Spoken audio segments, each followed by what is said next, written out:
Yes, and welcome back to the Ash Williams Show. My name is Ash Williams, and I am fired up. How are you? I hope you're well. On this episode, I'm joined by a good mate of mine, comedian Dilruk Jayasinha. He's fresh off his comedy special on Amazon, and he's looking for love. So we talk about comedy, how I single-handedly am responsible for his success, and so much more. Always good catching up with Dil. Of course, if you want these episodes before they go to iTunes, completely unedited, go to patreon.com/Ash Williams Show. Enjoy the episode. Yeah, bro, can you hear me? I can hear you nice. Done something to me back, I reckon. Oh, yeah. I can maybe help you with that. Just trying to do like kettlebell swings yesterday. I reckon I was doing them, but not doing with good technique. Because I was trying to film it for something. Like I was, talking and filming, so obviously lost concentration on form. So I reckon at some point that must have tricked him. How do I sound to you? You sound pretty good, man. Who are you filming it for? Stan. Wasn't some like pervert on OnlyFans who pays $15 to watch Dilruk work out and for the extra fetish, pull his back. That's $5 extra. That's just a little extra amount there. Man, I don't know. Maybe I might do exclusive videos for $15. Are you on Cameo? You'd be great on Cameo. You know what's funny, Dilruk? I got asked to be on Cameo along with everyone, including the guy at the bus stop, about 18 months ago, and she was just so persistent. She stalked me. She was DMing me every day, this girl called Mariana or something, and I said, stop. Yeah. Leave me alone. I don't want to do this. And she did that to me as well. And so I said to her about 6 months ago, and I'm proud of this, I said, the only way I'll join Cameo is if you pay me a joining fee of $500. Right? And she says, we've literally never done that. Like, not even for whoever, like the biggest name. She mentioned the biggest name. Yeah, and I said, yeah, well, take it or leave it. She said, we'll leave it. But I think the only thing that tops that is pretty good. Mine was, as I always play with a straight bat because, even with telemarketers, when telemarketers used to go hard, and back in the day, remember, I would say 10 years ago, they were worse than that these days. But just on that, Dilruk, have you ever been a telemarketer? Do you ask all your guests this question? Or just the brown ones? Well, you know what, bro? I'm allowed to ask that. Do you know why I'm allowed to ask that? Why? Because we used to be a telemarketer? Yes, I am. I'm not surprised. I still am. I just didn't. Yeah. No, I've never been a telemarketer. But whenever they would call and stuff like that, I always try and be as polite as I can, purely because I'm pretty sure they don't love it either. So let me at least minimize how much they, how much of a bad day they might be having. Because I can only imagine that I'd be the exception rather than the rule, where there'll be people just yelling at them all the time for calling them. So I was like, I don't want to add fuel to this. The systems, it's not their fault. It's the system that's bad, right? It's true, bro. So, a good call can buy you an hour of optimism. So the only thing that tops that, the way you dealt with her, because she was a bit pushy, but I kept saying, look, no, thank you. I do appreciate it, but I'm not interested. I don't think it's a good fit, blah, blah, blah. Which, this was when I was, so busy with live comedy. Now that it's gone, maybe I might jump onto it. Yeah. But the thing that I loved the best was Aaron Chang. I don't know if you've ever had him on the pod, but he's a fantastic comedian. People can Google him.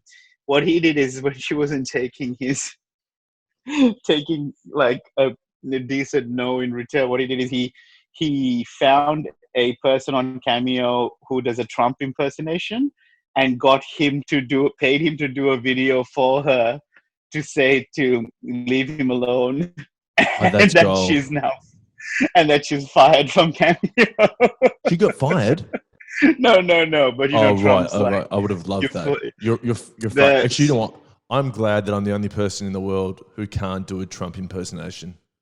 well, you can't be the only one. I mean, I can't. What, Oh, actually, what am I saying? I did one actually. give I it to us, forgot. Dil. Actually, no. I did it for a thing called for the Weekly on the ABC. Yeah.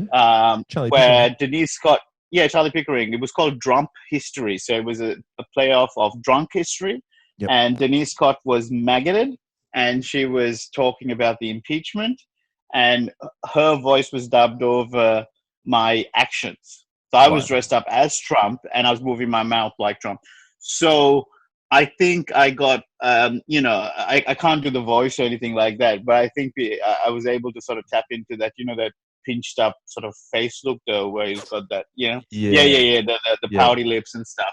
Dil, you've got to do it. Just give us one, and then I'll do one because I was watching. I feel like there's a Trump impersonation every 15 minutes on TV, and I thought I was sitting on the couch on my own, and I thought, should I try it? I thought, you know what, I'm going to sit this one out. But I'll give you my Trump if you give me yours. I'll go first. So just to set the bar low. So mine would be something like, you know, I can't even do American. The thing is that the thing is, Ash, it's a great podcast. It's the best podcast. See, I can't. That's good. Do you know who you sounded like then? Ronnie Chang.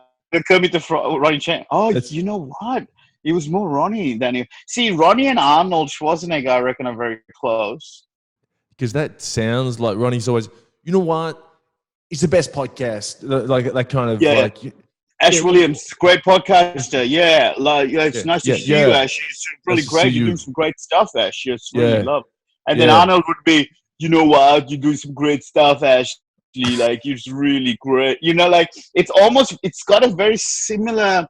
I think you could get lost in both those impersonations. And what I'm fascinated by is I've heard your not mixtape. What's it called when you have a voiceover character voiceover reel? Voiceover reel is, man, unironically, genuinely fantastic. Like I remember when you played it on the Ed and Ash show, I think it was, and man, it was like you running through 20 plus voices, and. Did you? I don't know if this was ever established. Did you have like a list that you were looking at? You were just going, okay, next one, bang. I sat in a car in Beverly Hills. I got all the pillows out of my friend's house, who I barely knew, by the way. I just met, and sat in my hire car for, I guess, an hour, and just went through voices of things I thought would impress. The casting director. I didn't know what I was doing, bro. I didn't know what a character voiceover reel was. I remember I asked my then agent. I got a brand new agent who was meant to be really like Ari Gold type. And I said, but I didn't want to sound like I didn't know the lingo. So he said, send me a character voiceover reel. And I was just like, sure. No idea what it was. So I just sent, when I went and met whatever her name was, Ariane or something, I gave it 30 voices. You've heard it. So far, you've dropped the name Marianne and Ariane. It's next one's going to be Carrie-Anne. Carrie-Anne. It was so fucking good. Like, it actually was so much variation. You could do different accents. Then I think there was some like sort of ones that could be used for like a cartoon scenario. Man, it was awesome. Thank you. I reckon it was one of your lost talents. Like, I feel like when you think Ash Williams, you don't think voiceover, because we sort of used to this one voice of yours. And in this podcasting world, I reckon you could give fucking Tony Martin a run for his money in terms of doing voices and stuff. Yeah. Well, those voices that I did, I actually used them when I was doing telemarketing deal. So when I was selling the Herald Sun, I used to do the Red Cross Blood Bank. But how long did you do it for? Mate, that was my job on and off for 4 years. Wow. It's good. It's comfy money, isn't it? Like, you just go sit in and you just, knock it out. And it's not enjoyable though. Like, it's one of those jobs you clock out and you're like, thank fuck. And it's also a thing, I guess, where you the amount of brain power that you actually have to use is relatively limited because it's the same script that you need to kind of run through, Yeah. isn't it? Over and over again. Turn the brain off and just run the script. And it's a numbers game. Keep moving, keep dialing. I remember I used to have competitions with this guy called Jared, who was a fucking prick. And I used to make up sales. I was like Lloyd Braun on Seinfeld. You know, have you seen that episode where Lloyd Braun is competing with George Costanza to sell computers? Okay. And Frank Costanza is like, George, Lloyd's killing it. But Lloyd was crazy and he was imagining sales. But so wait, I had one last question for you before we move on. I'm someone who's a big fan of, at least it helps me sleep better to think that all the things we did in the past, good or bad, helped us in some way get to some point. So those 4 years of working in telemarketing, what do you reckon was some kind of transferable skill? What did it teach you? What do you think what were the lessons that you reckon you picked up that you can probably bring to your life today? Is it the persistence? The persistence alone, as you just said, it's a numbers game. You just gotta, roll with it. Because I think I just parlayed skills from my sporting background, because I'm very competitive, into telemarketing. So I always wanted to be top of the leaderboard. So I don't know if I learned that much. Oh, right. There's a leaderboard. Yeah, there's a leaderboard, man. There's a whiteboard that's why I was making up the sales to be ahead of Jared. And then I was like, this guy, Jared, man, what a punk. And, I had to be on top. But then it wasn't worth the stress, because the next night the leaderboard refreshed like an Etch-a-Sketch and I had to bust my gut again. But yeah, man, I think I just transferred my sporting skills. It was a daily leaderboard. Yeah. Wow. I worked for Telstra think they too. give you a week or something. No, Telstra was a week. Telstra was a week. Now that was tough. That was tough, man. That was like being in the trenches. That's like the Afghanistan of telemarketing. Whew. Did you feel like you had a competitive edge over when you do Telstra stuff like that? Because you're speaking to Aussie people and they hear the Aussie accent, they're like, oh, thank God, locally born, locally sourced telemarketers, thank God, as opposed to the outsourced to Mumbai. Yeah, well, what I know after working in telemarketing and working at Telstra specifically, how easy it is for them to just wipe your account. Because I used to do it all the time. I didn't care. It wasn't my money, Dil. They'd go, hey, mate. What do you mean? Oh, they'd go, hey, mate, my bill's $1,000. I don't want to pay it. And I'd go, no dramas at all. Have a good day.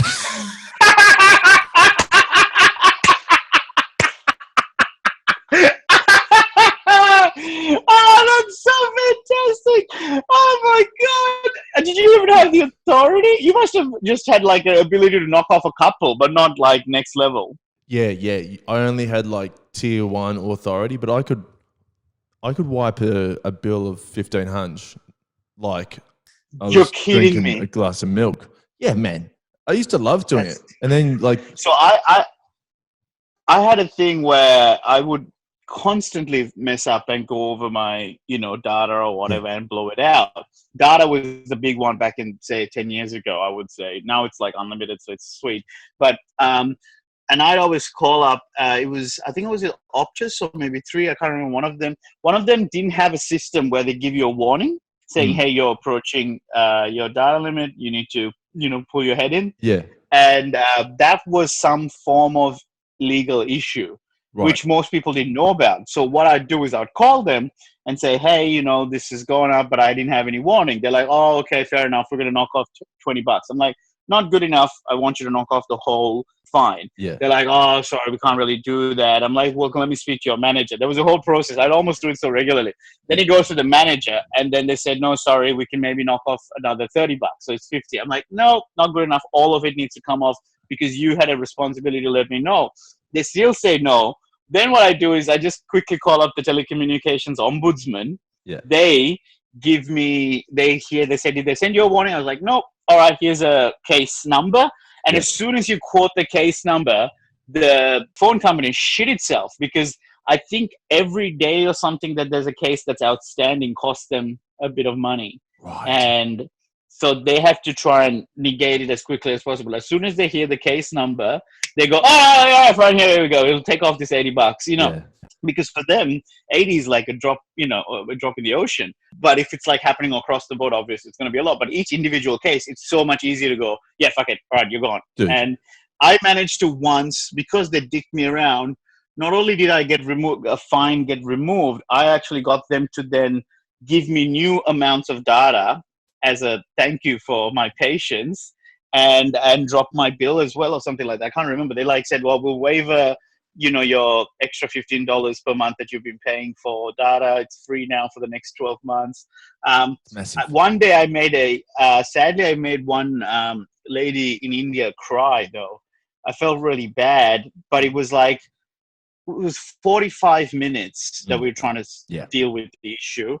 And I never get angry. Like I said, I don't get angry, but I was just so it was almost like the tone was, I'm not angry at you. I'm just disappointed in you. And she started crying. Yeah. She's like, I've had a really long day. I'm like, I know. I think her name was Nita. I'm like, I know, Nita. Look, me too. Look, it's a Saturday. I don't want to be calling you either. Like, you got to think of it from my perspective. Yes. Right? This has taken so much of my day. It's I work so hard. I didn't. I used to be an accountant. I barely worked.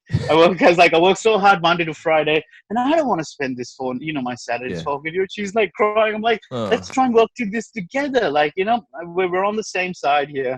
And somehow I think she's like, okay, thank you for your understanding. And I'm like, all the way. I think she might have even told me about her family and stuff. We had a good chat, mate. Well, that's the whole thing, Dil, about sales.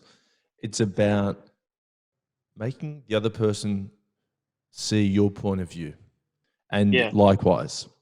So you did a good thing there by making her feel valued as well, because the big thing in sales is if you say to someone, you're being really generous, or I really appreciate your time, it actually perpetuates that feeling within them. My brother is the king of that shit, of getting you want to talk to someone about deals. My God, man, that guy, I reckon it's like 12 in a row or something crazy. Maybe let's say 8 without going crazy, of hotel free upgrades that he's negotiated. Oh, that's fantastic. Or maybe more, because he's got a whole system down where he'll book it. He'll then, a few months before that, sort of drop like a email hinting at, and he never lies, but it's always like around some anniversary. Oh, it's my, it's my wife and my first anniversary, or the first time we dated, or whatever it is. He'll find an emotional link to it, and he will, and it's remarkable, his ability to do it, because it's not a one-off. That's the thing. When you have such a proven track record, you go, this is skill, bow down, Well, that's it. It's a script. You go back to telemarketing. That script for Dilshan, your brother, that works. That's awesome that you know his name. Yeah. I know his name. I saw he was on Twitter. He was ravenous on Twitter when you were in the jungle, Dil. He was very good value. And Dilshan just had a baby girl, your niece. How's that changed your life? My life? Oh, man, it's brutal, because I have one other person to love, and I had gotten used to just the three of them. I'm like, that'll do, mom, dad, and my brother. Yeah. But now I'm worried for her health and safety. I actually had a conversation with her yesterday on video chat. She's only 5 months old, and I reckon she hates me. And she just looks down the barrel with so much disdain, and she'll look for like 5 seconds and look away. But yesterday I had like a proper chat to her, and she actually gave me her attention for 20 seconds. And I kept saying things like, hey, her name's Isha. I'm like, Isha, this is really unfair. Like, I have so much love and you're giving me nothing. I said, I've got a lot of disposable income with no kids. Your parents don't have that freedom. Like, if you're nice to me, I can get you stuff, because I want to spend money on you because I love you. But if you start to treat me like the way you've been treating me the last 5 months of being on Earth, you need to pick your game up. And then she did this. I mean, again, she doesn't fucking know what's happening, but she did stare at my brother like almost going, is this guy legit? Is he cool? Like, Mate. is he, Mate. And so my brother and I try not to piss ourselves laughing because she almost is reacting to this serious conversation about her needing to pick her game up. It's like a coach talking to the, like, we still got this, right? But you are losing me, man. Yeah. Mate, it's funny. So that's a bit tough, man. But I struggle with the idea of her being around because it's just like, fuck, man. Like, I said this in my show as well. Like, it's kind of really ruined dating for me because I finally know what unconditional love is. Like, she gives me nothing in return, and I have so much that I want good for her. And I've never loved something that seems to not give a shit about me. Like, you know what I mean? I'm irrelevant to her, and I have all this that I want to give her. So when you're on a date, I'm like, who are you? Like, you like, knowing that I'm capable of that much love for something is now really made me question dating. It's like, I'm willing to die for her and she hates me. What are you like? Well, have you got gags? What do you have? Like, it's really unfair. It's funny. I wonder if your niece gave you more, whether you'd love her less, because you want what you can't have, Bill. That's interesting. That's so fascinating, man. But I actually was almost like tearing up at the idea that that has to be one day where she finally smiles at me. That, like, you've had no smiles. Man, she hates me. But you know what? You haven't seen her that much in the flesh yet, and she's only young. No, I only saw her for like a week when she was born. And also, my brother pointed out that she's going to have some pretty bizarre social skills because, as far as she's concerned, there's only been 3 people in the whole world. Like, and there's a device that people talk to on the phone. But other than that, in terms of interaction, it's just her mom and dad and their nanny. Like, you know what I mean? That's only 3 people she's ever really known. Yeah. She's going to be messed up. Wow. You know what? She's a perfect case study. We could actually raise her now to never meet anyone. You know what I mean? Because there wouldn't be that many. The babies born in the last 4 months or 3 months would be open to the case study. Yeah. I'm sure there's people researching it already. I found out that there's like a 80-plus-year-old research that's an ongoing thing that's happening since like the 1940s or something like that, studying like Harvard graduates and stuff and how many of them go on to be successful and link between I forget what it's called, but it was in this podcast I'm listening. But anyway, I want to talk to you. Okay, let's get we've been mucking around. Now, I'm also paranoid. I didn't realize you hit record as soon as I called in. I can't remember what I said at the top. Oh, no, dude, it's all good. Yeah. Well, that's all we have time for. Thanks, Dil. No, but mate, first things first. Anyone watching this on video, you've got a wonderful new haircut. You've shaven that clean off. We're doing video as well. Why didn't you tell me? I would have given a better back. Let me give the Sri Lankan flag in the background. I thought you knew. I thought you were just like nonchalant. No. I'm so chill. I hope I was blowing my nose at one point. No, you know what? Subtle. What do you think I wrote down with a notepad? This is how organized I am in COVID. I wrote down The Rock. I think you look like The Rock. Man, that's crazy talk. I think COVID's really messed you up. Why? I could be Dilruk the Johnson. There you Dwayne go. Johnson. Dilruk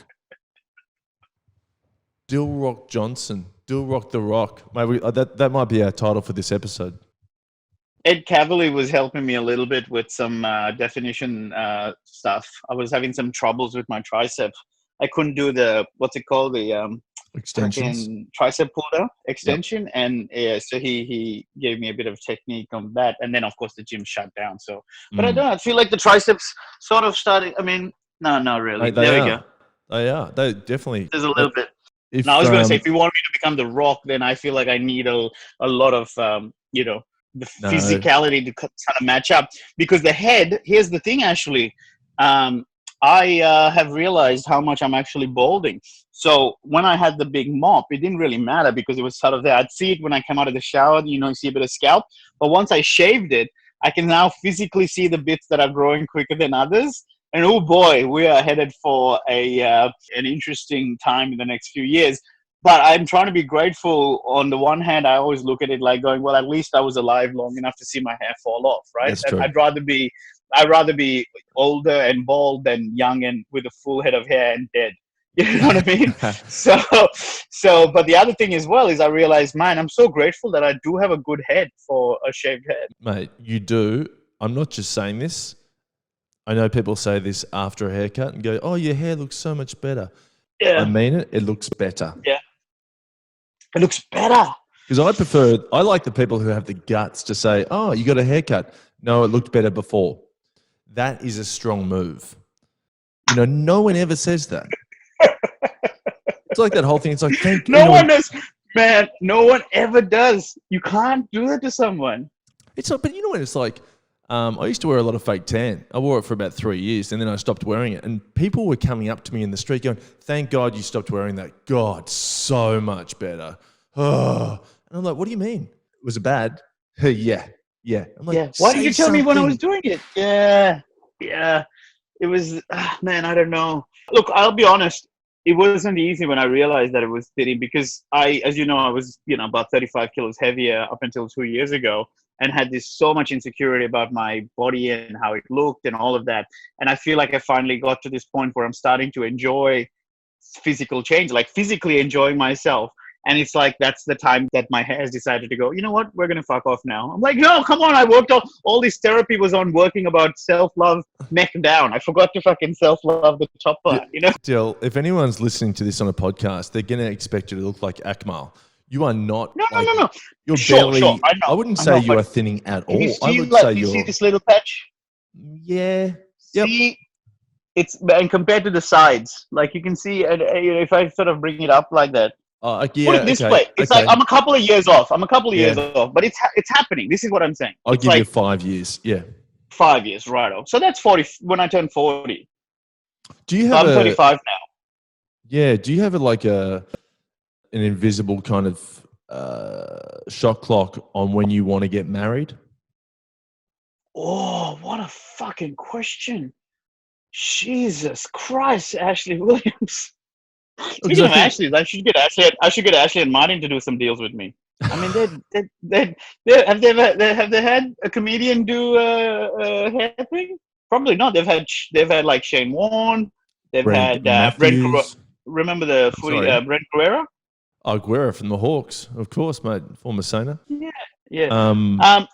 Yeah, so maybe if you can, man, you're the deals man. I mean, you're the one who told me about the suits and how to, don't fuck around with buying suits for events. You need to get people to. I have something on that. We're going to get to that in a moment. What were you saying, Dil? Sponsorship, getting Ashley and Martin or Advanced Hair or who are the companies that are there? Ashley and Martin's a big one. Advanced Hair is massive. We can get you in there, mate. You've got a top agent. You tell your agent to.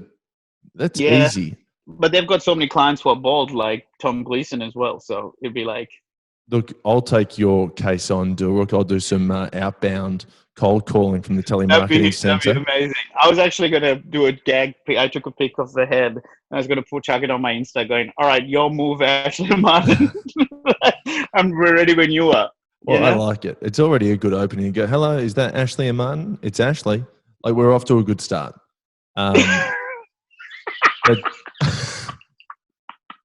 you could pretend to be the Ashley from Ashley and Martin. Look, Martin's not here right now, but can you help out this client of ours, Dilruk? He's a VIP. Please hook him up with whatever you need to do. You know, our grandpa used to call me and my younger brother Ashley and Martin, which is good fun for me, but my brother's name is Cameron.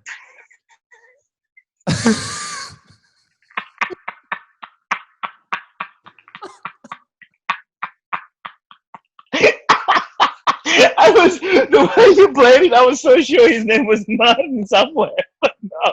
It's like, okay, so what are our threads? I love this. Every time we do a podcast, we have these threads that run all over the place, and then we don't end up doing any of your I've got a list. I've got a list. Okay. We're going to get back. All right, so can I tick off? So the marriage one, please. You want to tick that off? Yes, please. I don't have a shot clock. I do feel like there's going to be a point when I feel that I am monogamous, for starters. Like, that's been something that I've been thinking about quite recently. Like, so even before marriage, I have a few other levels to get to, which is being in a long-term committed relationship. Yep. maybe with one person. Yes. So for me, I feel like even before I can think of marriage, it's that. But Dad said something weird the other day. So I've been making my parents do something something that is in our WhatsApp group, to write something they're grateful for every day. One thing. That's all you have to do. And so, it varies from I'm grateful for a cup of coffee. I'm grateful for, this. My dad went with the big one. He's like, oh, I'm grateful for my wife, my sons, my daughter-in-law, my granddaughter, and my future daughter-in-law and grandkids. I was like, whoa, Dad, you don't have, you can't put that kind of pressure. And also, pretty presumptuous of him to assume it'll be a daughter-in-law the second time around. I don't know. I might dabble in something. Who knows? That's exactly right. If I meet Ryan Gosling and he says, Dilruk, hey, you know what? I'm not really usually into men, but you've done it for me. I'm like, I get it, Gosling. You do it for me too. Let's make this happen. Is he your guy? Is he? No, him, Brad Pitt, Good. Chris Pine, not the politician, the guy, no. Star Trek guy. Bradley Cooper when he walks down in Hangover with the slow walk with the black suit. Just that moment, I reckon, is Bradley Cooper in Hangover 1, one of the best looking guys of all time. I reckon that just that movie. I'm not sure because I was watching Silver Lining Playbook the other day, and as well as bloody Wedding Crashers. So he's still got like something that I find not necessarily attractive, but in Hangover, nails it. I'm sure there's a few more. Will Smith. I've always had a thing for Will Smith. I reckon just because his just demeanor, just such a. See, I can't get into Will Smith. I find him because he's black. I wasn't going to say it. No, I just think he thinks he can do everything. He thinks he's funny. But he can. He's not that funny, Dilruk. Man, he had one of the most successful sitcoms of all time. And then he has like the first rapper to win a Grammy. Okay, back then, relative to that time, Will Smith was funny. But now, since he's had the kids, no. Sure. But he's adapted. You know what I mean? Like if you could pick one aspect of his career and if you had one of those things, you'd be stoked. True. But he's done 3 of them. He's done acting. He's like, I think he was Oscar nominated for Ali, maybe. He's had like, not just acting in movies, but also like, being critically acclaimed for his acting. And budget-wise, but blockbuster-wise, there was a period where he was the highest grossing actor. So if he's in a movie, it's gangbusters. So I think it starts with Bad Boys or maybe Independence Day. But then after that, it was like Men in Black, fucking Wild Wild West. It was going boom, boom, boom. Shark Tale. Anything he was in was just like blowing up. That's one aspect. Then you've got the rap career. Yeah. He was like a successful rapper to win like the Grammys and all that shit. And you have his sitcom, which is still beloved. Like, give me one of them, I'll be stoked. Of course. Take his YouTube stardom. He's a YouTube star now. Yeah, right. So anyway, you're not into Will Smith, though? Well, I can take him or leave him. Tell me this, Dil. What's your favorite Will Smith movie? It would have to be maybe pure the amount of times I've watched it. I would want to say either Independence Day or Men in Black because I watched it so often as a kid. But I don't know if I have the patience for it now. I think maybe Bad Boys. Bad Boys is fucking funny. Okay, Bad Boys. Yeah, he's got the cool car, the Ferrari. But then in terms of acting job, like Pursuit of Happiness, fuck, it makes me cry the whole way through. So. Well, there's that scene. One. There's so many scenes in that. So many scenes where he sort of in the back of the cab and he sort of realizes he didn't have the money to pay for it, so he decides to do a runner. Like that desperation. Gets you. Did that really remind you of? I suppose your career wasn't quite at that moment, but you used to work in finance, but you were doing okay financially, weren't you? Yeah, knock on wood. I'm one of those ones that I used to actually brag about it on stage when I was an open micer. I'm surrounded by broke comedians wanting to make it big. I'm like, I've got coin. I'm fine. This is pure Pat. This is just the love of the game here. It's not about Skrilla. I'm here purely because I want to be a good comedian, not because I struggling to make ends meet. That's interesting. So you've never had that trope in the back pocket in terms of comedy? Because, I mean, there's so much comedy in that hustling for About money. being like, Husey was the most famous one in Australia. Like, he blew up because of his material about being on the dole and had that everyman vibe, and his ability to somehow, 20 years later, still be the underdog as he's whinging about his fourth mansion is pretty Yeah. phenomenal. Like, it's I mean, I'm not even trying to take the piss. Like, it is, that's how good a comedian he is, that you are thinking and barracking for him, even though his gripe is about he can't rent out the house he bought on the block Yeah. on a whim without telling his wife. Like, that story is so funny, and you do feel for him. It's like, yeah, because he said something like, "Do you know how hard it is to rent out a $4,000 a week house?" Yeah. Yeah. It's a different So type. Yeah. Yeah. that trope of being a broke comedian was something that I think I was seeing a lot of in comedy. But my one thing I always try to do is try to be as honest as I can. So there was a thing where when I first started, I thought comedy could be a chance to reinvent myself, because I was really unlucky, not unlucky in love, but I was not comfortable or successful with dating and meeting women and all those types of things. But I thought, maybe if I go on stage and pretend like I am, then that might sort of, catch up. Like, people might think, oh, that guy, he's talking about how comfortable and, secure he is. Maybe he might be. And that's what I thought. And that lasted maybe like 2 months, man, because I realized no one's buying it. Because I don't know what a cool, confident person, does. I'm not a character comedian.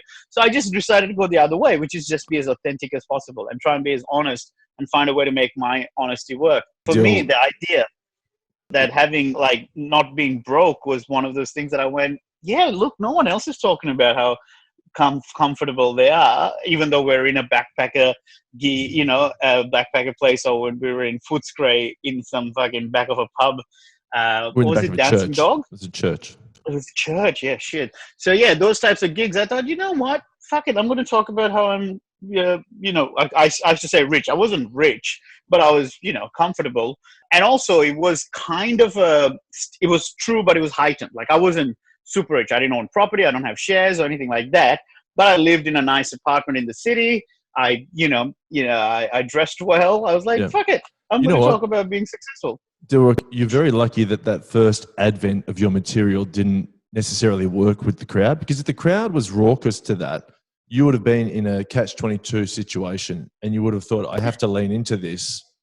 You're lucky, because I know so many comedians who they have a good 15-minute bit that's all lies. That's why they never get on commercial radio or podcasts, because they're not honest. Right. But they've got this bit that works, and they fear losing the laughs. Yeah, they've created the clown that they now feel like they have to match up to. Like, that's why I find it funny when people think Luke McGregor is a character as opposed to that's who he really is. I'm like, do you know how exhausting it would be to maintain that level of nerves and anxiety on a regular, like to put it on? Like, he's had to be himself be successful in spite of those things, not because, like, you know what I mean? It's like, to push away the fears of performing and all that is a fucking remarkable achievement. He's not manufacturing it to try and make it happen, There's actually comedians I know who've pretended to have like food intolerances because they have gags about it when they actually are fine. Like, they're not gluten intolerant, but they just wanted to talk about being gluten intolerant. And I'm like, fair play, whatever. But I find that for me, that doesn't work. For me, I try and be authentic as possible. And it was really fun this year's show before it got fucking pulled because of COVID. The last few years have gone me talking about my weight last year and losing, like, issues with weight issues. The year before that was about being a pisshead and sobering up. And the year before that was about being an immigrant and the, Islamophobia and all that shit we were happening back in 2016, 2017, right? With Pauline Hanson. So some sort of topics of things that bothered me. And I sort of framed it in this year's show as going, I always pick a topic that makes me, that I have difficulty with, and then try and use comedy to process it.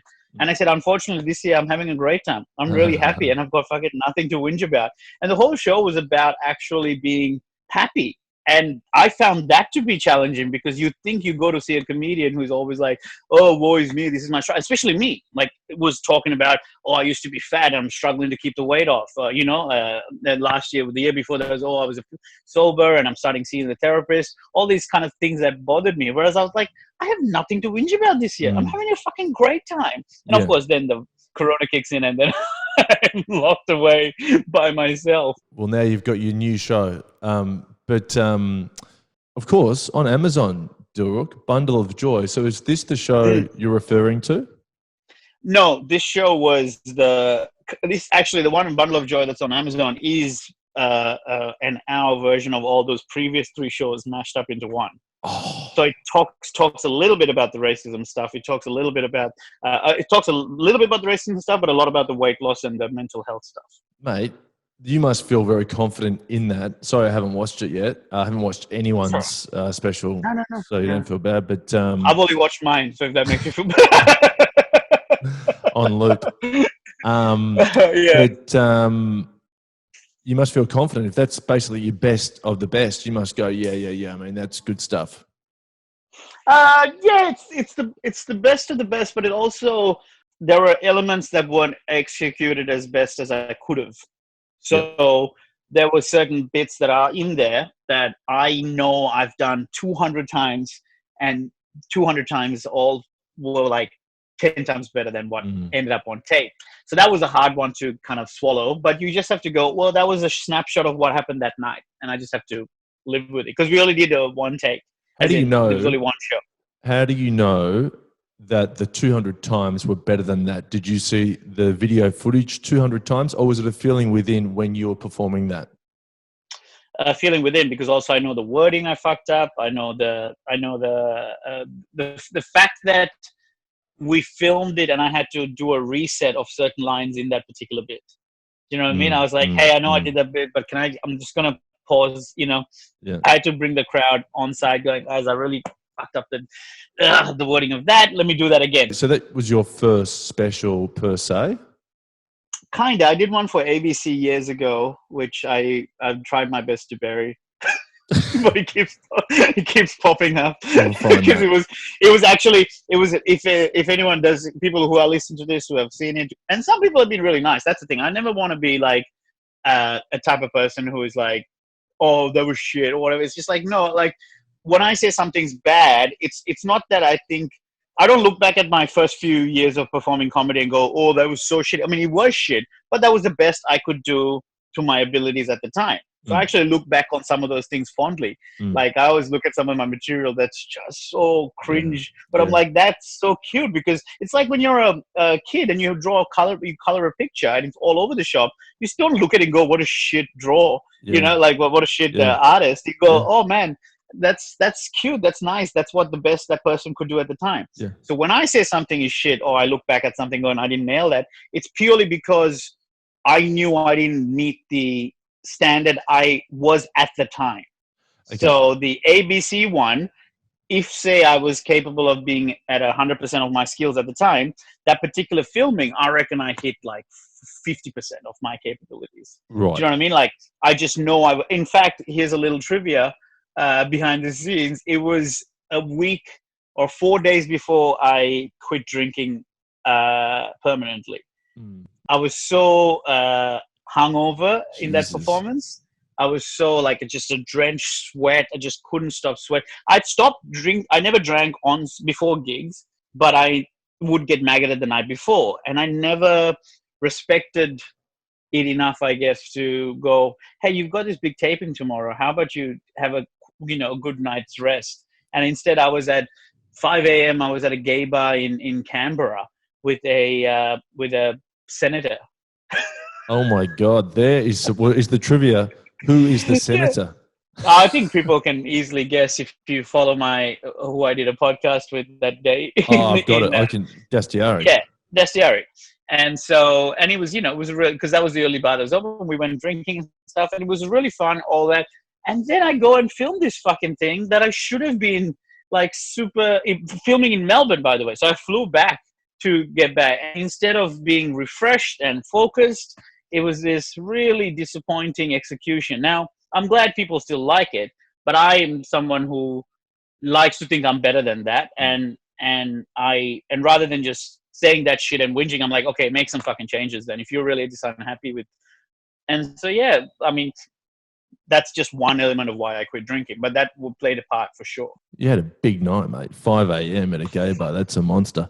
But the reason why I asked that is because you had the cognizance to, in the Bundle of Joy filming, to stop and say, hang on, guys, I want to do that again. That didn't quite flow. Was that your decision or was that a producer? No, that's me. That was me. There was some I think there was 2 sentences they want, or 2 gags they wanted me to. No, 1 maybe they wanted me to redo after we filmed. So we filmed it end to end, and go, all right, thank you, good night. And then the producer says, oh, when you said this line, the microphone didn't pick it up or something. So they would have made notes on the fly. So there was one or 2 things that the director wanted me to redo, but the rest of it I was resetting as I went. And I didn't break it up too much. I because I know that really breaks the audiences, because it's a limited energy that they have. You want to make sure that, especially if you're building a show to a big finale, you want them to pop at the end. Yeah. So I don't want to waste their time by going, hey, sorry, I said this wrong, or I said in fact, there's one that's gone to air because there was only 1 take of it where I refer to my dad as her, Yeah. I was like, my mom had a heart attack, my dad, she had a heart attack, or something like that, I say. So it's just like, oh, fine. Like those errors, I'm happy to keep it because that's how Mate, they would have laughed at that. That sounds like a deliberate joke. Yeah, I think maybe, I don't know if people, it's not it's really bizarre but the re-edit, the going back, what's really funny is that I actually think, because I've looked at the raw footage, because, we had to pick and choose which I want to keep, which ones I go. So I saw the whole hour and a half or whatever that we filmed, and those bits where I reset are, to me, some of the funniest moments, because it's just so much of the improv with the crowd. There was this whole bit with this one person kept laughing every time I tried to reset, because he was so like holding, like, it's like, oh, this is so fucking awkward, and he kept laughing. And I know for a fact, like, even at the time, I knew it was my housemate, my old housemate, and he was just loving me struggling, and I played off that. So it actually is probably one of the best live moments in the show. And I tried my best to bring it in if I can, because sometimes those are fun when you're watching a special. Like, if you've ever seen Richard Pryor from, I think, Live on Sunset Strip, he just walks out while people are still seated in, and, while they're settling in. And it's got this really awesome energy to it, because one of the things that you lose with a stand-up special is that live element, that fear, the sense of danger, because it's all so polished and it's so, refined. Of course. That I like having those moments. Like, I think Chappelle has some stuff where someone yells something or someone's phone goes off. Those moments, I'm like, they're great. Like, mate, keep them in. Yeah, man, because it makes you feel like you're there, yeah. Yeah, but this one, I unfortunately couldn't, because it was too big. Like, if I included, like, a part of it, the big payoff, in order to get to it, you had to have the build-up of this guy keeping on laughing and me just fucking railing him. He just sort of distracted from the narrative. Yeah, but I'm with you. But yeah, so I was pretty happy with the hour, and it was some of my best. But also, I know certain areas that I could have done better, and I wish that I'd nailed it. But I have to learn to let go, because it's like, oh, that's on tape. It's locked away. That entire chunk is gone. And the other one that I guess I'm always really fascinated by is that I have jokes that are better, or stories that are funnier, that didn't make that cut. And the reason is there was just too many gross stories in the one show. Yes. So there's like, it was one of the best notes I got from my director, who is Todd Abbott, who was the main guy, like the producer on Josh Thomas's Please Like Me show, which won all the awards and shit. So I trusted his opinion. And at first I was a bit resistant to it, because it was a bit I was really married to. It's a story about me sticking a toothbrush up my ass, right? And it's got laughs aplenty. But he was like, are you sure we, I just want to have a think. He's very great, very, very diplomatic. Because just have a think of, the kind of vibe that we're setting here. Because, we've talked about you shitting your pants in public. We've talked about you sticking your dick in a vacuum cleaner. Do we need a story about you sticking a toothbrush up your ass? Yeah. That's pretty good work. Abbott. Yeah. And when he met mum and dad, I took mum and dad to my agent's office because I wanted to show them off. And I met, then this guy Todd was there as well. And mum hates the toothbrush story. Mum hates it. Like she just finds it revolting. And I said to Todd, I'm like, oh, mum, this is thanks to him, this man, your favorite story didn't end up on tape. You know what I mean? And she's like, oh God, I know. Thank you so much.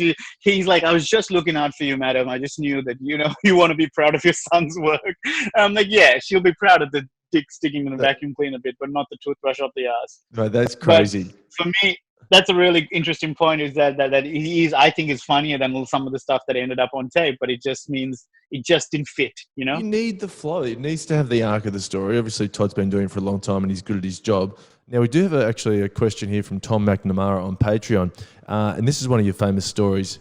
You did allude to it there. Please ask Dil about his shirt nappy. It's very Banrock. What's Banrock?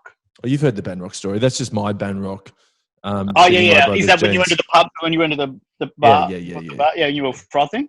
Frothing at the diesels, yeah. Was that, did you meet Dave Thornton that night? Or were you just recording the podcast when you revealed with him?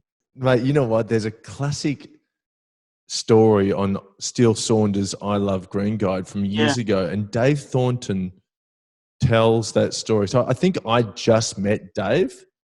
Yeah. And I launched into that, like straight off the top rope. Yeah. I've gone, g'day, my name's Ash. Mate, nice to meet you. And then I've told the shit pants story. And then I basically, anyway, nice to meet you, walked off. But I will go back and listen to that Thornton anecdote. Well, but I guess a little bit. I'm always scared to tell you something when I say credit goes to you, because I'm worried that somewhere down the track I'll have to pay you royalties of some sort. No, but I'll never. I think some credit must go to you about the reason that my shirt number exists, because you had that famous Banrock story, and you were appearing quite a bit on Steele's podcast. I had not yet done it, as far as I remember. I don't think I had done Steele's podcast yet. And he was doing a podcast with you and the boys from The Dollop, Dave Anthony and Gareth Reynolds. Yes. Who I had not yet met, as far as I remember. And last minute you had to pull out. And Steele calls me up and goes, hey, are you free tomorrow, Sunday, to go to Public Bar and fill in, do this thing for Ash? And I was like, yeah, fuck yeah. I mean, I was really keen because I was a listener of the podcast. I didn't know this.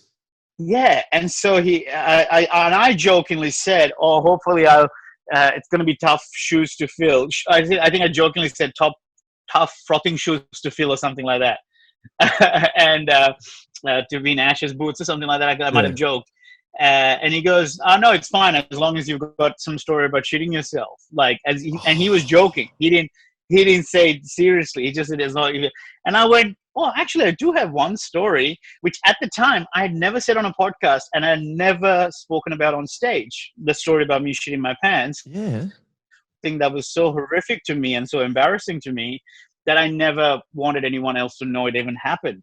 But then I realized when I did tell it on Green Guide Letters, that the grossness was irrelevant. Like, it happens. But the funny bit of my story was about the aftermath of me trying to leave that Spencer Street station completely naked and trying to get home. And that you can almost tell the story without having to talk about actual, like, filth. So if you watch the Amazon special, I even make a mention of that, saying, hey, well, let's not gross you out any further. Let's skip 30 minutes in advance to where we've come back into the scene, but I've cleaned myself up. So it's almost like just bang, we do a time jump. I'll actually put that in. I'll insert a bit of the poo story, whatever the nappy shirt story. Shirt nappy. Get it right. Right now. One of the worst things that happened to me was at an accounting Christmas party, right? Now, be honest, just a cheer if you ever had a night that you regretted the next day. Yes, nice. That particular woo sounds like you're about to regret tonight as well. I do appreciate it, thank you. Now, of those people there, has there been anyone who got so drunk they lost control of their bladder? Just a cheer. I promise I won't pick on you. I just want to know. Fuck off, really? No one. Because, there it is. One person who's honest. Here's the thing, champ. It wasn't my bladder. It was the other end. Now, here's the thing. I'm aware that I've already freaked you out with the vacuum cleaner. So I'm going to do my very best to try and tiptoe around the grossness of this story. I don't want to gross you out any more than I already have. So let's just try and tiptoe around the story. We're all adults. We all know what is about to happen. But it was when I was working for a small accounting firm. There was only 7 of us in the office, and my boss put on a bar tab for us for like a Christmas lunch. And the bar tab was only for 4 hours, from 12 to 4 o'clock. And the challenge was set to see how many shots of tequila I could have in those 4 hours. No one asked me to do it, by the way. I just wanted to see.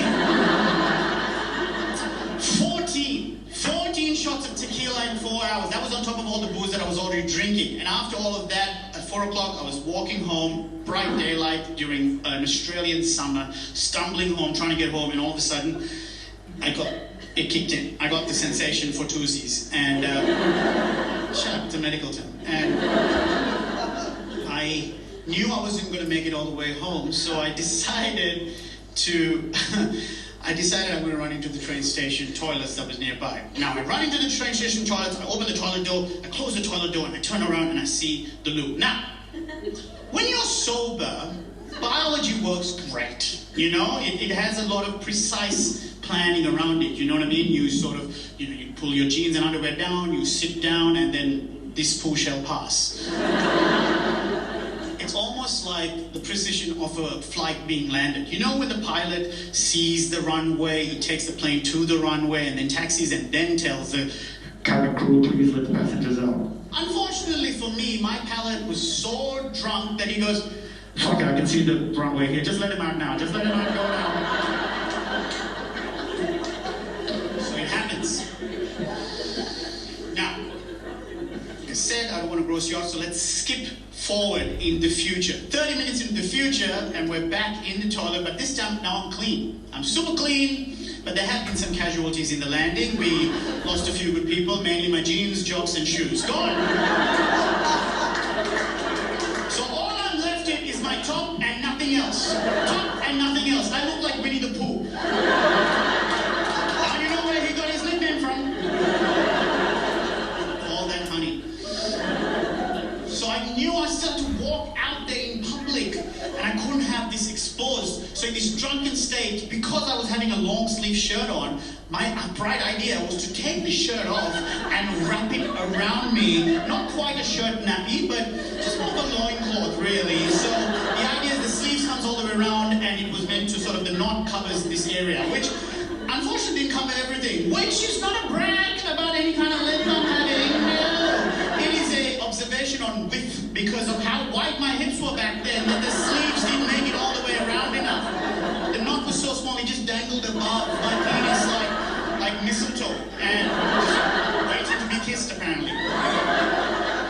So I still had to cover the rest of me up, and the only thing I had in front of me to do that was my Christmas present that I got that afternoon, which was a Kris Kringle, a Secret Santa present, a tradition that we had in the office, that it had to be a second-hand item. And I got given a DVD. Perfect, right? DVD cover? Perfect! The problem is the DVD that I got given was the Christmas movie Home Alone. Now, you tell me, if you're in my position, which side would you have facing the public? Is it the part where there's a child's face going, ah? Or do you flip it around? So either way, you're a fucking menace to society. And I'm walking around in the public just holding this in front of me. People are catcalling me, whistling, taking photos. The only thing missing from the scene is that chick from Game of Thrones going, shame, shame, shame.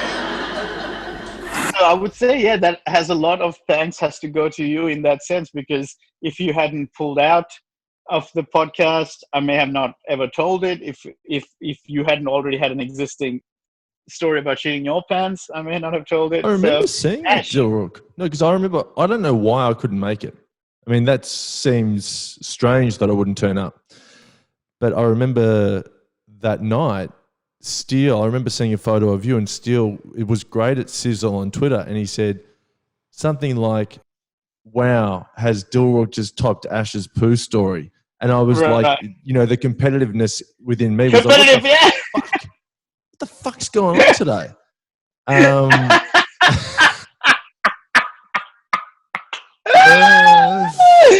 It's so great. Oh, then you just go out, like take a whole bunch of laxatives to try and top it on your own. You're like, no, fuck you. You want a mate, booster? I'll give you a booster. I ended up getting another one. I've got so many that I've never done in stand-up. I probably should do another one. Yeah. But, mate, it's always good talking to you. We could talk for literally hours. I did just want to touch on something. Oh, yeah, one question, mate. What bit are you looking forward to doing once we come out of Corona? Is there a bit that you're like ruminating on, thinking that will be fun? I reckon it's a few things. So that was a snap of the finger, and they said it's all over. We're back to normal. Like that happens in a snap of, which you won't. It'll be like a drip feed, I'm assuming.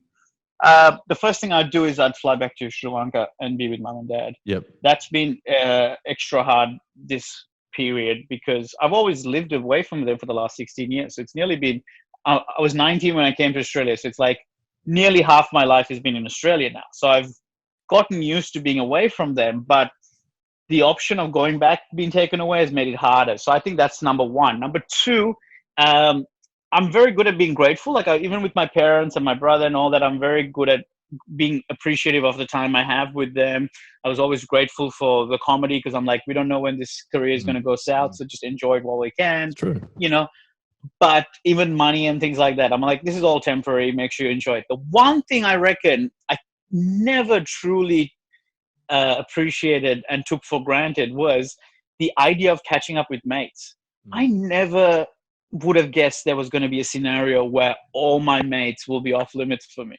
Like I've had things of going, maybe, what if that friend moves away, or what if you fall out with this person or whatever.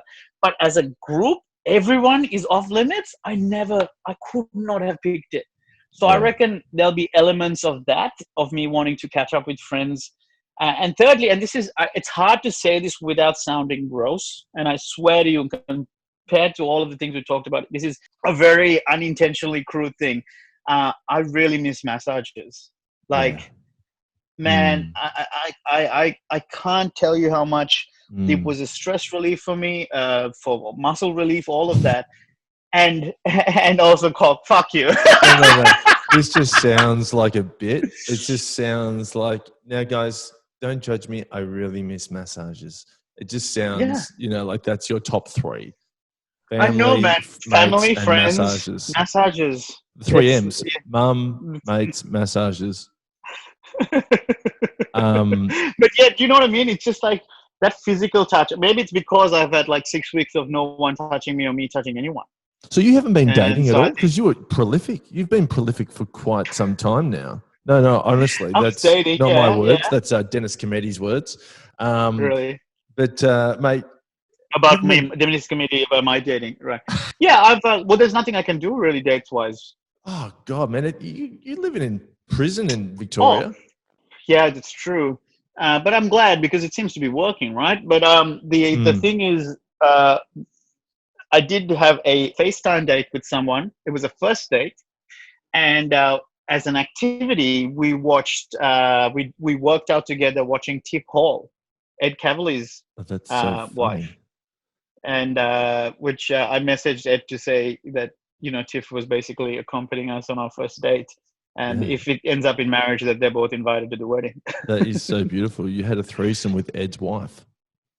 Yeah, and then I had a date on Fifi, Fev, and Byron. They heard about the isolation situation, and they teed up a thing where a caller, if you want to date Dilruk, call up now.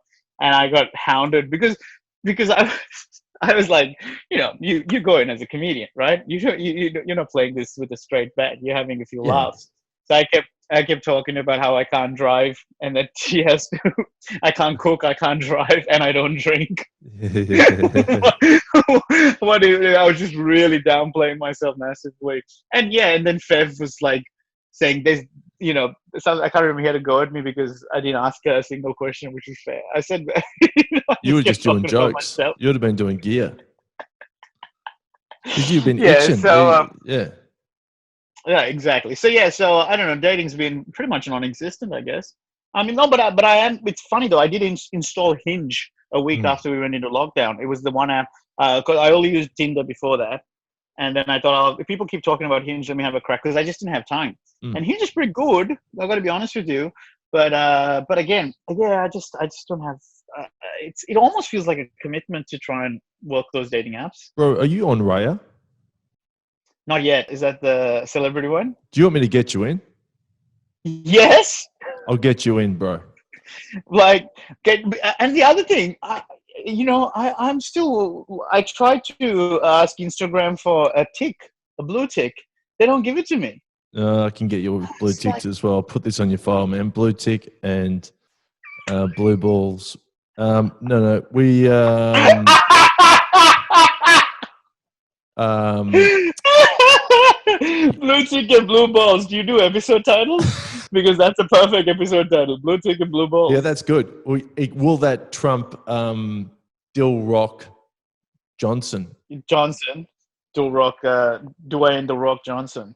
I don't know, man. I feel like if you've got I mean, I feel bad because you've got Ashley and Martin. You've got what's the things? Ashley and Martin, my blue tick, and Rhea. Oh, I feel like what can I do for you in return? It should be a business relationship where I Well, can give no, something it's all back. good. You've come on the podcast, mate, and I you're swear, an true. old mate. But you know who's on Raya? Your old buddy, Simone Holtznagel. She's on Raya. Oh All the yeah, time. yeah. Because the thing with Raya, though, you can only do 10 likes, I think, per 24 hours. So I kind of do that Right.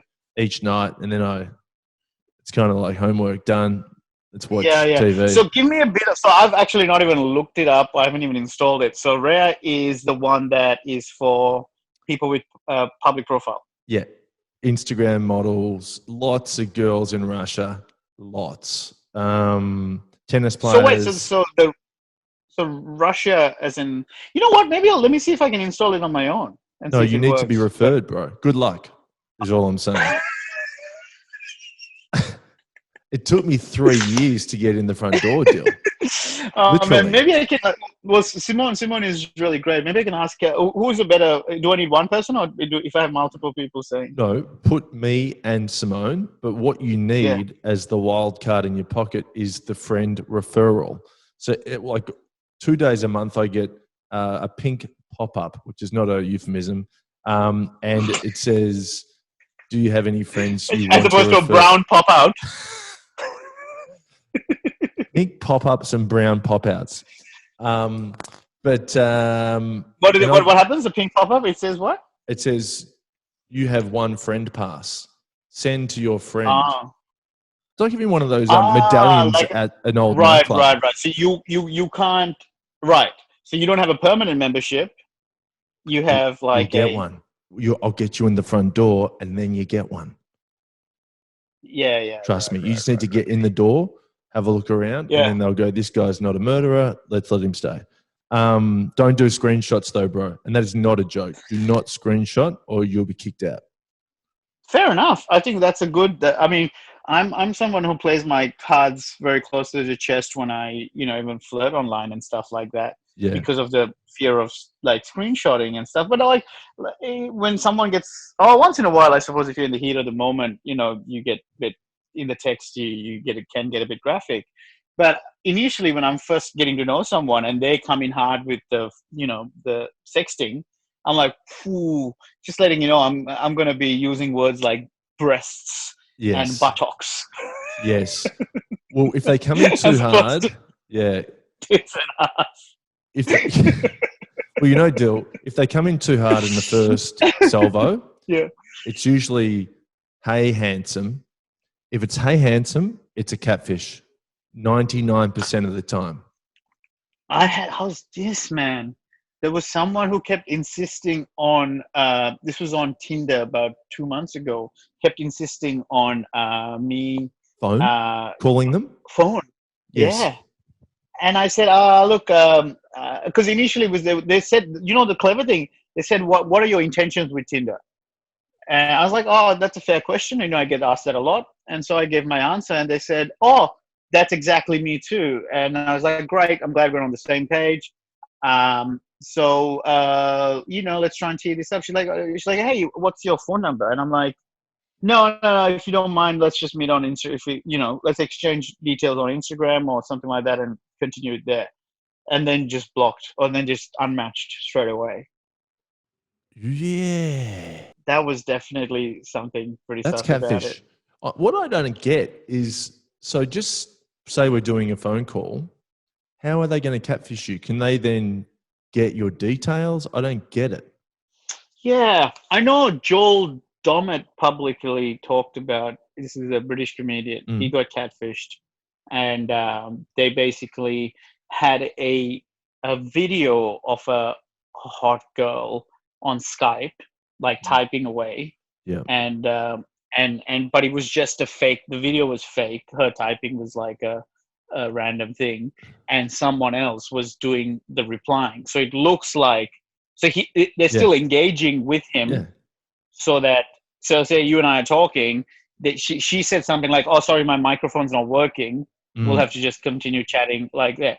And she's stunning, and he's a great, cracking looking bloke as well. So he's like, oh, this makes sense. Yeah. And he's, messaging, typing away, and, little by little escalation to some, oh, show me what you look like naked. And then he's, does that. Then straight away they go bang, bang, bang. We got some photos of you naked if you don't pay us this amount of money. And he got fucked over. But I think he went on the front foot. He was like, fuck it, I'm releasing it myself. Yeah, bro, that's a blessing. As a comedian, that's material for life. Yeah. And then his career is like huge now. Yeah, he went from a reasonably known comedian to like now he's super well known. It's Joel Dommett, yeah? Joel Dommett, yeah. Yeah, I actually follow. How do you know him? From stand-up or from I'm a Celebrity? From stand-up. From stand-up. Yeah, I think he then did I'm a Celebrity after all of that. I know him from stand-up because he and I toured Hobart. Oh, wow. Yeah, it's funny. Interesting. Yeah, he's engaged or married to this model that I used to follow. So that's how I started following him. And I was like, who is this fucking prick? I reckon he's a comedian. You're a stand-up comedian, and you still knew him through his model partner. That's funny. That's so funny. And I feel like for Rare though, I see this is my self-confidence issues, Ash. I feel like before I can go to Rare, I need to, shed a few more pounds. I reckon. I still feel it. What have you got to lose? Like seriously? 10 kilos.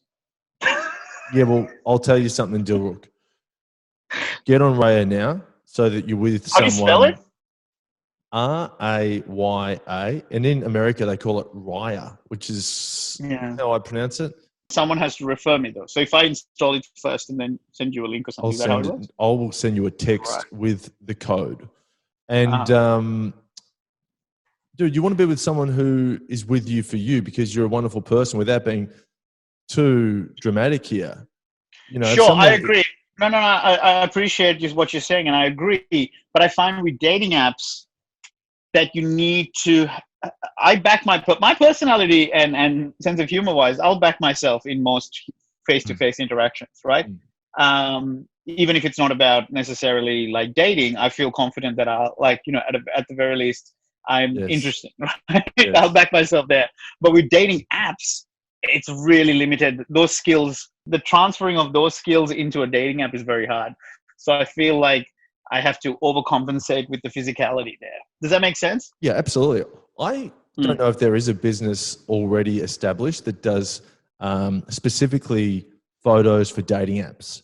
So they're not professional shots, but you look awesome. Yeah. The lighting's great and it looks natural. I think there's a business in that. Right.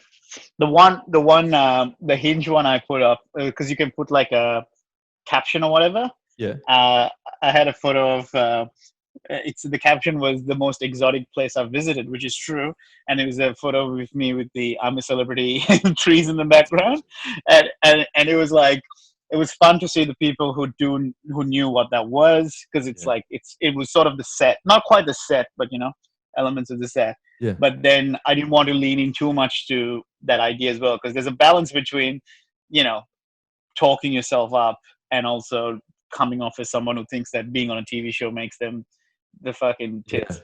Tell me this, Dilruk, are there any parallels with COVID-19 and I'm a Celebrity?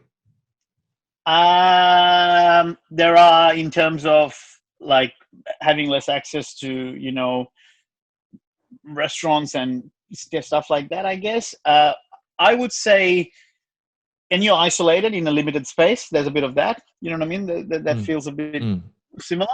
But the difference for me is that I was able to navigate all the stresses in the jungle because I kept reminding myself this is temporary and it's only maximum 30 days. So whatever you're feeling right now, you can hold this stronger, because I'd been started to test myself a fair bit the preceding years. Like I did a 3-day fast one day just to see how long I can go and things like that. I love pushing myself to see what I'm capable of or what more I'm capable of.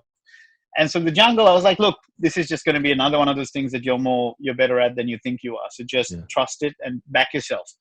Whereas with the COVID, I don't have that end in mind. So that's been harder. It's like, even when we're talking about what are you going to do afterwards, it's like, yeah, these are the things I'd like to do, but when is that going to happen? When am I going to be able to, you know what? I'm probably going to go hug my cafe, the guy who owns my cafe first. Like, just someone close straight away. Who's the person I can hug the quickest? Like that element's gone. And with the jungle, you had 12 other people as well to talk to and stuff. Whereas I wake up alone in this fucking apartment by myself every day. Dude, make sure you're speaking to people and you're seeing people. I know it's so hard in Victoria because it's a little bit more barricaded up down there. But man, I hope you're seeing people in the flesh because that really will make a difference. I am. I went for a socially distancing run with Dave Thornton, who got mentioned earlier, and it's been. I've been trying to do as much as I can, but it's fucking hard. Like, and I guess the thing that I'm able to get through it and not to get too serious is like, it is tough, but people are doing it a lot worse. And also, what I'm doing, the tough thing that I'm going through, is helping. Like, just reminding myself that by not being irresponsibly sort of, catching up with people when I don't need to, or those things. I'm actually potentially helping the situation. So absolutely, focusing on those. But yeah, I'm excited about Raya. Let me see how I go. I'll get you on Raya. Can you do me a favor and send me a photo of your dating pic, the one with you in the jungle? Because I think that would be funny. Oh yeah. Okay. And to finish the pod, Dil, I've got a voicemail here for you, mate. You'll be able to hear this. I received this last week. I'm Bill from South Australia. I'm working my way through the pod. I started listening to it last Friday, but going strong. I'm already at the end of 2018. You're doing an episode with Dilruk. Just wondering if Dil Man for the Dil Man ever got going, if anything ever happened there. I'd love to hear about that. Anyways, I'll get back to you when I'm caught up on the rest of the pod. Make some noise. There you go. That's Bill from South Australia. Dil Man. Yeah, that was the podcast we did when you were pre in the hotel. Acras, was it in the hotel? And the title for the pod was Dil Man for a Dil Man. And I was going to find you a deal, and it's only taken me 2 years, but I've got one for you, Dil. Oh, here we go. Yeah, mate, you're into your fitness. Do you want some free food that is going to help you lose weight? Yes, always. Because what are you eating? I do like protein shakes, and I do junk, like rice and steaks. You're still fasting, yeah? You're still just going nuts for... I do intermittent fasting. Yeah. I do like 12 to 8, roughly. Yeah, so this is just pre-packaged meals. So if you want to not think about food, or as my mum loves to say, I just don't want to have to think about dinner. This is perfect. I've been eating these literally every night, I swear, for the last 6 weeks. Yeah. They keep you lean, and I just chuck them in the oven. So I can hook you up with free food, and you can try it. If you like it, I can get you more free food. But I thought that might be nice for you as a Dil Man for a Dil Man. Yeah, man. What's the? Are you allowed to tell what the company is and stuff? No. No, of course. It's it's they are paying me to spruik what they do, not who they are. No, it's befitfood.com.au. Oh, wow. Awesome. Yes, please. Oh, man, that's huge. It's a great deal for Dil. Yeah. I'm guessing you just eat whatever you want within reason because you are fasting. No, well, put it this way. So we're recording on May 1st. Mm. And I sort of made a commitment to not go as crazy as I did in April. So how that takes shape, I'm not sure. So hold on a sec. Sorry. You're a man. Oh my God. This is not a good sign, is it? If you're sneezing? You're okay, mate. If you do pass Dil, then you die with a full head of hair. No, I wanted to try and do a month of May where because I was losing the battle, Ash, to say the least. Mental health was getting quite a bit of a beating in terms of this isolation. So I figured that as long as I prioritize staying sober and working out, that I'm going to loosen the chains on the eating issues, because my impulse to overeat, overdrink, and not do any physical activity is so huge. So let's deal with the big ones like sobriety and laziness first, and let the food, because so comfort eating I've been doing for months. So this BeFit food is perfect timing because my plan is to try and bring back some control. And look, man, fulfilling yourself with food and food that tastes good, having sweets and whatever is massive in terms of mental health because you get that release.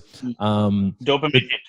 Dude, massively. But this food, honestly, man, it's good. You get like protein balls, there's ice cream, there's lasagna. My big thing is I will eat anything that's in front of me. It's more the laziness of not being able to cook. Preparing. So it tastes good, man. And they're not paying me, I've got to say that, because guess what that is, Dil?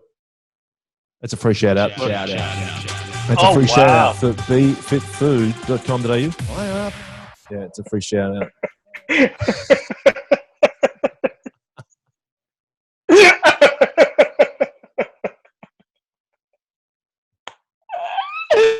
Oh, that sucker punched me so hard. I did not know there was a soundbite to follow. Yeah. Man, you are running such a professional operation here. It's making my podcast look shambolic. How's it going? Of course, Fitbet with Ben Lomas. Yes, you guys Ben Lomas. a very popular podcast, and you talk about your fitness journeys, etc. You've been mentioned on the podcast a few times, actually, because you were a potential guest multiple times, which we couldn't tee up. But also, you're playing tennis. Did you play tennis with Lomas? Played squash. Squash with Lomas. Yeah. Beat Lomas. So yeah, man. Actually, he beat me. Yeah. He beat me. Well, now that we've got podcasting equipment to do remotely, let's maybe try and tee it up over the next couple of weeks, please. Let's tee it up. Yeah, that'd be, oh man, there's so much to talk about. So maybe what we'll do is we'll trial the BeFit food at my end, and then we have something to, and then we can talk about how you helped me get fitter over the last couple of weeks or whatever it is. It's always nice to have a little angle. Mate, absolutely. Does Lomas want some, or do you think that Lomas should be the control and you are on the BeFit? Well, you can check with him, but I'm saying Nana because it's more like Lomas has got his wife and kids and the whole other, category. But yeah, it's good to sort of. So he was testing. I think he's in the middle of trialing what's his name? Michael Mosley's one of his diets, the Mediterranean diet or something like that. So it might not gel well with him necessarily. But yeah, I'm happy to be a test subject, and I feel confident that because it's really bizarre how like I have access to someone like you who's maintained a solid rig for like a decade, and I keep trying to figure out all this shit on my own. It's like, why don't I actually ask proven techniques by someone who's there right, like literally a phone call away? It's a good point, and that goes for all of us. There are people who you can just ask, and the irony is the people who are being asked enjoy being asked. Yeah. I love when people feel like they can ask, except for accounting shit. Stop asking me things about accounting. I was never good at it, and that's why I got fired from KPMG, and that's why I'm a comedian now. Please don't assume that because I worked in accounting, I was good at accounting. I was terrible. Dil, we do need to wrap it up. We've spent better part of 5 hours. Yeah. But mate, always enjoy talking to you.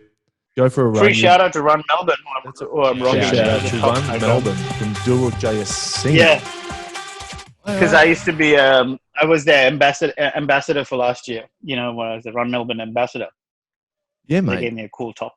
Yeah. Run Melbourne. That was a big moment in my life to realize that a health and fitness initiative saw me as a potential inspiration. I was like, what? You did a deal What a with cool the feeling. Avia Health Company, didn't you? Who was that deal? I saw you did with Laura Henshaw. AIA. AIA. Yeah. That was another one where it was about how, attacking your health from 3 aspects: mental, physical, and diet. And it was, which is what I kind of was big on. When anyone always asked me, how did you lose the weight? I always say I started seeing a therapist. Like, that's genuinely, I reckon, the biggest game changer in terms of weight loss for me, was because there's really much else you can tell a fat person about calories and diet, because you already fucking know it. It's about why you can't apply that knowledge, and that why it doesn't happen. You're not dumb. It's just something happening in your brain that's preventing you from executing it effectively. Like, I think the stat is something like, in a given lifetime, the average human trials 20 different diets or something like that. It's, You've got to find that leverage, and sometimes that's in a goal. That's why getting married is such a big one. People lose. I'd love to see the stats on people losing weight for a wedding. I reckon it will for the be wedding huge. Photos, yeah. Short term, palatable goals. But mate, anything to plug?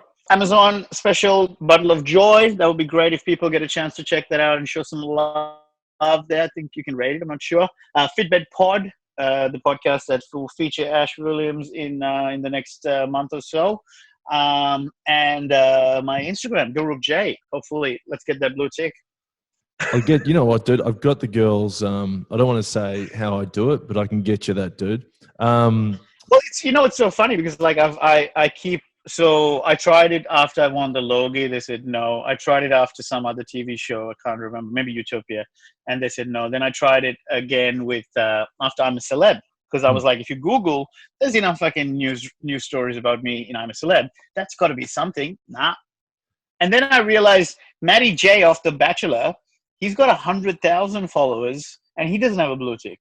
So my 17,000 might not be shit. I don't believe you, Dilruk. I'm why having a doesn't look at Matty J right now. Have a look. The last time I felt like I checked, he's got like 230,000 or something. Watch this. Yeah. Matty J lives in the next street to me. I see him all the time. 251. No blue tick. What a loser. No offense, Dil. There you go. This is what I mean. So he's got literally 230,000 more followers than me and doesn't have a blue tick. So I shouldn't whinge. The only reason why I could think you're not getting a blue tick is because your name is unique. Oh, so they're saying you don't need to be verified. No, because there's some bloody fake account. Someone's created a fake Dilruk J account recently. And okay. he's like messaging people and stuff. And I told Instagram to block him, but they're like, that. oh, sorry, we were backed up. Well, it's not. You? I don't mind. I mean, did you create that account? What? Create a fake account? Yeah. To build buzz around the blue tick. That's awesome. I did that. I created a few fakies. Did you really? Yeah, man. You got to create buzz. Oh my God.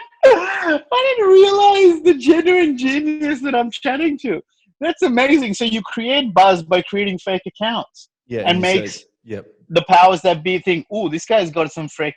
Yes. Oh, wow. People are getting confused as to which one is the real me. Can we get a tick going? But can't they see that it's registered from the same email address? No. You start another email address. You've got to do the full thing. Yeah, okay. All right. Well, tell me this. What are the benefits of having the blue tick other than the ego stroke? Absolutely fuck all, bro. Really? Nothing? Is there a way for me that if I tag Chris Hemsworth, he'll notice more because I have a blue tick? Yes, that's the only thing. I thought you were going to land on that, and you did. It's good with, don't want to sound like a creep, messaging people you don't know, because you get through the red tape of pedestrians. Filtered message. So the filtered message, you go straight to. Well, you're going to see the blue tick, and then game recognizes game, and you get tick a message recognizes back. tick. Tick recognizes tick. That's what I was going to say. Can I ask who your biggest get was in terms of a reply from someone who is a major public figure? Is there anyone you like? Did you message The Rock or I don't know, like Obama? Obama. Yeah, I got one from Obama, but didn't really get me going. No, I got. What have I got here? Let's see the blue tick messages. Studio 10.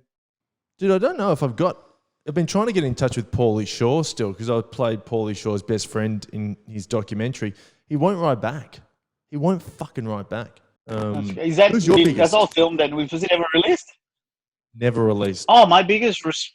I had Mahela Jayawardena, ex-Sri Lankan cricketer, because I tagged him in a charity event that we were both meant to be doing together. But then I got bumped or I couldn't make it or whatever. But I said that I'll still share it on my socials. And I tagged him in it and he gave me a thumbs up. That was a big day for me. That's pretty big. Did you screenshot that? Oh, yeah. No, but did you post it? No. I would have. That doesn't count? I sent it to mum and dad and my brother, a family WhatsApp group. And then, all right, what I guess another big one for me is Will Anderson tweeted about me recently. Which I screenshot and posted because I was like, fuck, that's so cool. Because Will's one of the big reasons I got into stand up, and to be in that situation where years later he's sending a tweet about saying that I'm a good stand up is a huge. It's it was one of the biggest achievements for me ever. I used to watch him on Glass House and go, fuck. This is the reason I even got into it. So it's pretty cool. You're being anointed. I don't know. Having, I think Hamish and Andy talked to Rob Sitch about me on their radio show was huge. So good. That was something that I was like, this is unbelievable. Literally, the two blokes I was listening to while I was in accounting going, I should leave accounting. I should do something fun with my life.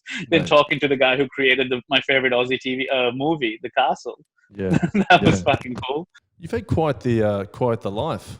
I assume you're being sincere, but it sounded so condescending where you're trying to wrap up. You're like, that sounds quite the life, Dilruk. Anyway, we got to move on. We can't keep talking about that little achievements you had. Do you know what I was doing then, Dilruk? I was reading a script. But, mate, thanks again for joining me. We do need to wrap it up because you need to go for a run. Lovely talking to you. You're one of my favourite people just in general, but in the comedy scene, mate, you'd be hard-pressed to find anyone with a more sincere heart. So, mate, congrats on everything and go and check out. Thank you very much. Thanks so much for having me on this pod. So hopefully someone in 2 years' time will listen back to this episode and have some follow-up questions about what happened with that deal and this and that. But we got our first deal. Dil Man. We've got 2 deals because I'm going to get you on Raya too. So hopefully in 2 years' time, you will be engaged to a woman or man you met on Raya. That sounds actually like not a bad plan at all. I like it. All right, buddy. Take care of yourself. Love you, mate. Dil. Take care. Bye. Bye, mate. Ciao. That is the podcast. I hope you enjoyed Dilruk Jayasinha. We've got him on the food and we've got him on the dating apps. So that is a deal for the Dil Man. What's going on with the pod? Thanks so much for listening. Of course, if you want those episodes early with all the bonus content, patreon.com/Ash Williams Show. And that's it. I'll talk to you in 2 days with an update on Paul. Yes, Paul is a filthy bastard. Thanks again for listening. I'm Ash Williams. Talk to you soon. Take care. Bye-bye. The Ash Williams Show is recorded in front of a live studio audience. But due to coronavirus, there's no audience, so you can't hear the laughs.